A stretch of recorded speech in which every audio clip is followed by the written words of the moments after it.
I started looking at this earlier this year. Does anybody remember this movie? Now, that was supposed to be another one of these movies like Earthquake, Tidal Wave. There wasn't a reality check here. This was just an exciting, very pretty, actually, movie. It's gotten a lot further since. But right after that, and that was put out by 20th Century Fox. Remember this one? Smartest Guy in the Room. This is kind of a quasi, I think it was a recreation. So you got kind of a little bit of reality, a little bit of interpretation there. That one was with Magnolia Pictures. And you got this one. Anybody see this movie?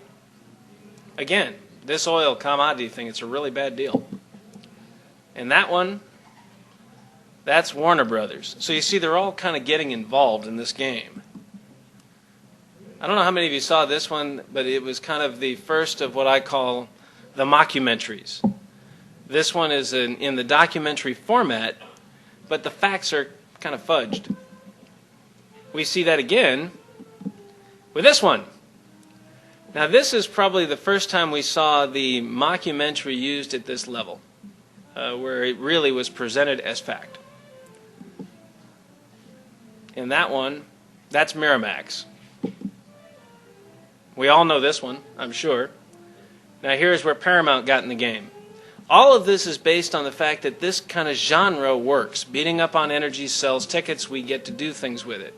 It isn't that Hollywood has decided you guys are bad guys because you're in the business. It just sells a lot of tickets to the theater. My favorite, when I really started thinking about this, I thought, okay, when did this begin? That it started down this hill. Anybody remember this?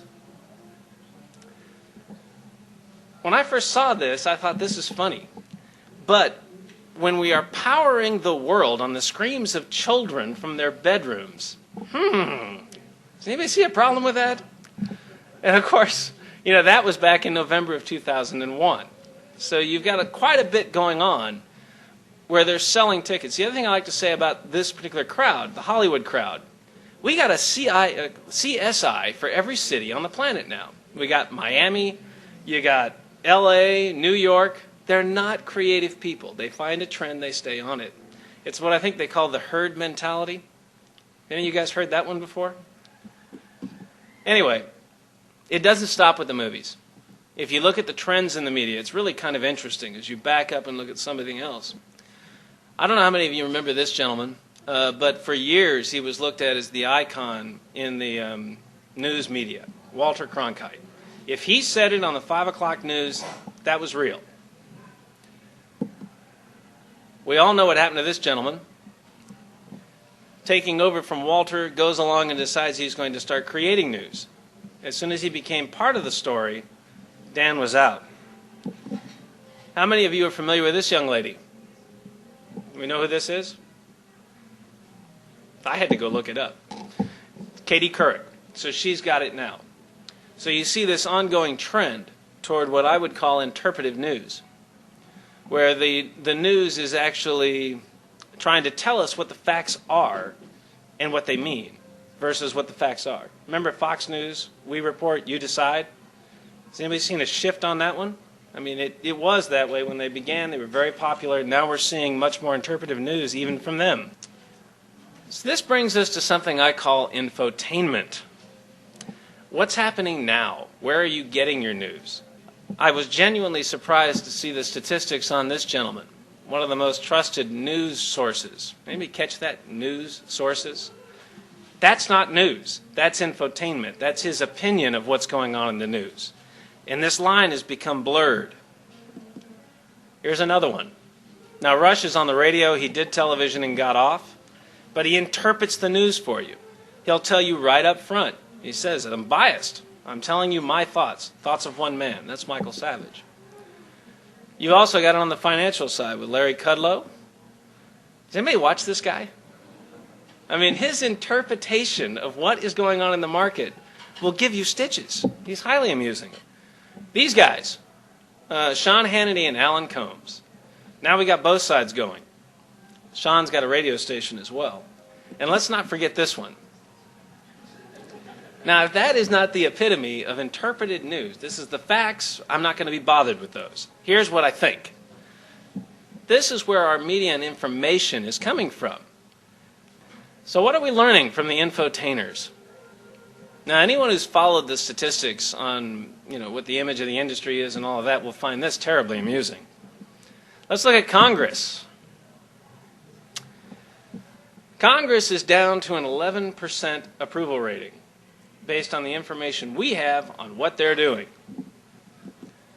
The president is not much better. He's at 28%, 30%, depending on whose poll you're using. Now here's a fun one. This one they don't report on.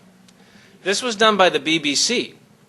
Now this is the reference point between the general media and our trusted national governments. What's interesting about this is on average the media has a higher trust rating than the federal government, 61% to 52%. And it stays higher in all these countries. Nigeria, I can understand why we like the media better than the government.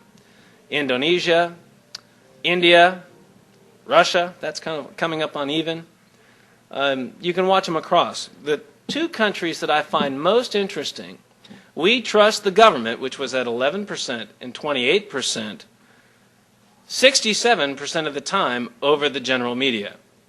And these are the guys that are giving us the nightly news, giving us the interpretation of what's going on, and influencing behavior. So what does that tell us? We're in a different world. If Congress is doing things like this at that rating, they're going to do something that we don't want them to do. They're not connected with the general public. They are being influenced by the media monster. The media monster we don't think is terribly bright.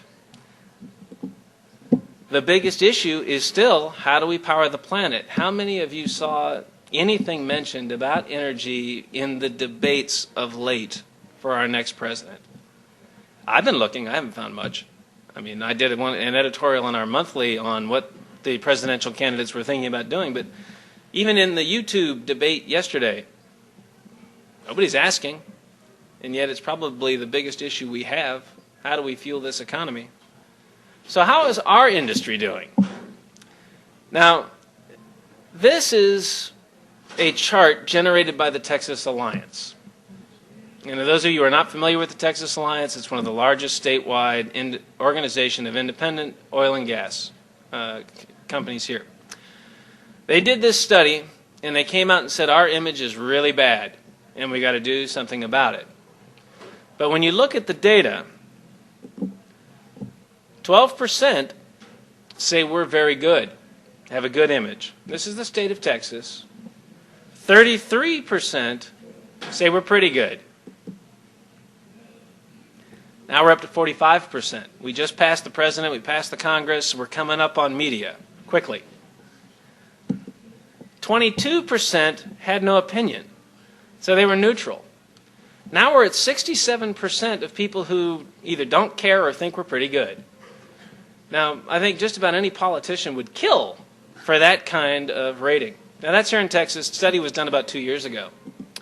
This was done by the OERB, the Oklahoma Energy Resource Board, not last year, probably the year before. And if you notice, in Colorado, Kansas, Louisiana, New Mexico, Texas, and Oklahoma, the image of the industry is over 50%.